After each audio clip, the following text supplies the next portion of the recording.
1963 yılında oynanan ilk Türkiye Kupası finalini Galatasaray rakibi Fenerbahçe'yi yenerek kazandı. 1964 yılında oynanan Türkiye Kupası'nı Galatasaray rakibi Altay'ı mağlup ederek kazandı. 1965 yılında oynanan Türkiye Kupası'nı Galatasaray rakibi Fenerbahçe'yi mağlup ederek kazandı. 1966 yılında oynanan Türkiye Kupası'nı Galatasaray rakibi Beşiktaş'ı mağlup ederek kazandı. 1967 yılında oynanan Türkiye Kupası'nı maç uzatmalara gitmesine rağmen eşitlik bozulmadı. Bu nedenle kura atışına geçildi ve kurayı kazanan Altay kupanın sahibi oldu. 1968 yılında oynanan Türkiye Kupası'nı Fenerbahçe kazanmıştır. 1969 yılında oynanan Türkiye Kupası'nı Göztepe kazanmıştır. 1970 yılında oynanan Türkiye Kupası'nı Göztepe rakibi Eskişehirspor'u mağlup ederek kazandı.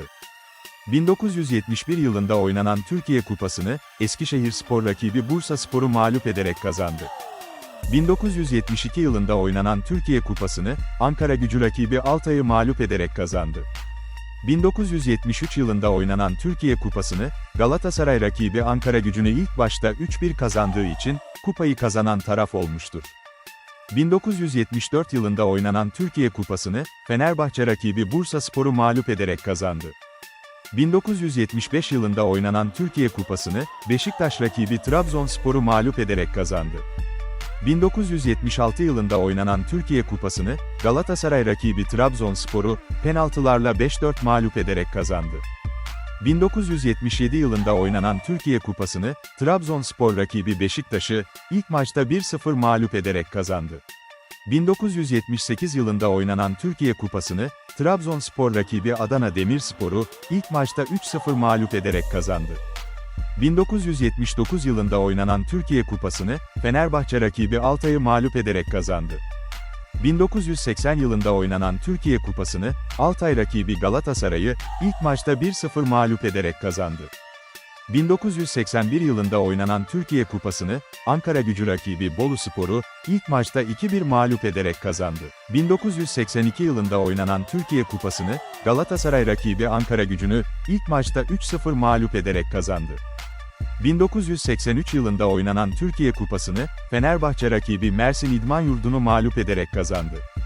1984 yılında oynanan Türkiye Kupası'nı Trabzonspor rakibi Beşiktaş'ı mağlup ederek kazandı. 1985 yılında oynanan Türkiye Kupası'nı Galatasaray rakibi Trabzonspor'u ilk maçta 2-1 mağlup ederek kazandı. 1986 yılında oynanan Türkiye Kupası'nı Bursaspor rakibi Altay'ı mağlup ederek kazandı. 1987 yılında oynanan Türkiye Kupası'nı Gençler Birliği rakibi Eskişehirspor'u ilk maçta 5-0 mağlup ederek kazandı. 1988 yılında oynanan Türkiye Kupası'nı Sakaryaspor rakibi Samsunspor'u ilk maçta 2-0 mağlup ederek kazandı. 1989 yılında oynanan Türkiye Kupası'nı Beşiktaş rakibi Fenerbahçe'yi mağlup ederek kazandı. 1990 yılında oynanan Türkiye Kupası'nı Beşiktaş rakibi Trabzonspor'u mağlup ederek kazandı. 1991 yılında oynanan Türkiye Kupası'nı Galatasaray rakibi Ankaragücü'yü mağlup ederek kazandı. 1992 yılında oynanan Türkiye Kupası'nı Trabzonspor rakibi Bursaspor'u mağlup ederek kazandı. 1993 yılında oynanan Türkiye Kupası'nı Galatasaray rakibi Beşiktaş'ı ilk maçta rakibini 1-0 mağlup ederek kazandı. 1994 yılında oynanan Türkiye Kupası'nı Beşiktaş rakibi Galatasaray'ı mağlup ederek kazandı. 1995 yılında oynanan Türkiye Kupası'nı Trabzonspor rakibi Galatasaray'ı mağlup ederek kazandı. 1996 yılında oynanan Türkiye Kupası'nı Galatasaray rakibi Fenerbahçe'yi ilk maçta 1-0 mağlup ederek kazandı. 1997 yılında oynanan Türkiye Kupası'nı Kocaelispor rakibi Trabzonspor'u mağlup ederek kazandı.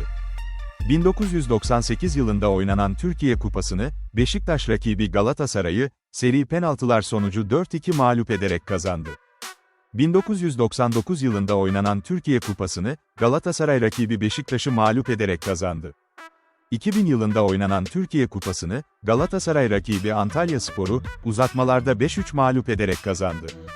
2001 yılında oynanan Türkiye Kupası'nı Gençler Birliği rakibi Fenerbahçe'yi penaltı atışlarıyla 4-1 mağlup ederek kazandı. 2002 yılında oynanan Türkiye Kupası'nı Kocaelispor rakibi Beşiktaş'ı mağlup ederek kazandı. 2003 yılında oynanan Türkiye Kupası'nı, Trabzonspor rakibi Gençler Birliği'ni mağlup ederek kazandı. 2004 yılında oynanan Türkiye Kupası'nı, Trabzonspor rakibi Gençler Birliği'ni mağlup ederek kazandı. 2005 yılında oynanan Türkiye Kupası'nı, Galatasaray rakibi Fenerbahçe'yi mağlup ederek kazandı. 2006 yılında oynanan Türkiye Kupası'nı, Beşiktaş rakibi Fenerbahçe'yi, uzatmalarda 3-2 mağlup ederek kazandı. 2007 yılında oynanan Türkiye Kupası'nı, Beşiktaş rakibi Kayseri Erciyesspor'u uzatmalarda 1-0 mağlup ederek kazandı. 2008 yılında oynanan Türkiye Kupası'nı, Kayserispor rakibi Gençler Birliği'ni, seri penaltı atışlarıyla 11-10 mağlup ederek kazandı. 2009 yılında oynanan Türkiye Kupası'nı, Beşiktaş rakibi Fenerbahçe'yi mağlup ederek kazandı. 2010 yılında oynanan Türkiye Kupası'nı, Trabzonspor rakibi Fenerbahçe'yi mağlup ederek kazandı. 2011 yılında oynanan Türkiye Kupası'nı, Beşiktaş rakibi Medipol Başakşehir'i, seri penaltı atışları sonucunda 4-3 mağlup ederek kazandı. 2012 yılında oynanan Türkiye Kupası'nı, Fenerbahçe rakibi Bursaspor'u mağlup ederek kazandı. 2013 yılında oynanan Türkiye Kupası'nı, Fenerbahçe rakibi Trabzonspor'u mağlup ederek kazandı. 2014 yılında oynanan Türkiye Kupası'nı, Galatasaray rakibi Eskişehirspor'u mağlup ederek kazandı. 2015 yılında oynanan Türkiye Kupası'nı, Galatasaray rakibi Bursaspor'u mağlup ederek kazandı. 2016 yılında oynanan Türkiye Kupası'nı, Galatasaray rakibi Fenerbahçe'yi mağlup ederek kazandı. 2017 yılında oynanan Türkiye Kupası'nı, Konyaspor rakibi İstanbul Başakşehir'i, seri penaltılar sonucu 4-1 mağlup ederek kazandı. 2018 yılında oynanan Türkiye Kupası'nı, Akhisar Belediyespor rakibi Fenerbahçe'yi mağlup ederek kazandı. 2019 yılında oynanan Türkiye Kupası'nı, Galatasaray rakibi Akhisar Belediyespor'u mağlup ederek kazandı. 2020 yılında oynanan Türkiye Kupası'nı, Trabzonspor rakibi Alanyaspor'u mağlup ederek kazandı. 2021 yılında oynanan Türkiye Kupası'nı, Beşiktaş rakibi Antalyaspor'u mağlup ederek kazandı. 2022 yılında oynanan Türkiye Kupası'nı, Sivasspor rakibi Kayserispor'u, uzatmalarda attığı gollerle 3-2 mağlup ederek kazandı. 2023 yılında oynanan Türkiye Kupası'nı, Fenerbahçe rakibi İstanbul Başakşehir'i mağlup ederek kazandı. 2024 yılında oynanan Türkiye Kupası'nı, Beşiktaş rakibi Trabzonspor'u mağlup ederek kazandı. 2025 yılında oynanan Türkiye Kupası'nı, Galatasaray rakibi Trabzonspor'u mağlup ederek kazandı. 2026 yılında oynanan Türkiye Kupası'nı, Trabzonspor rakibi Konyaspor'u mağlup ederek kazandı.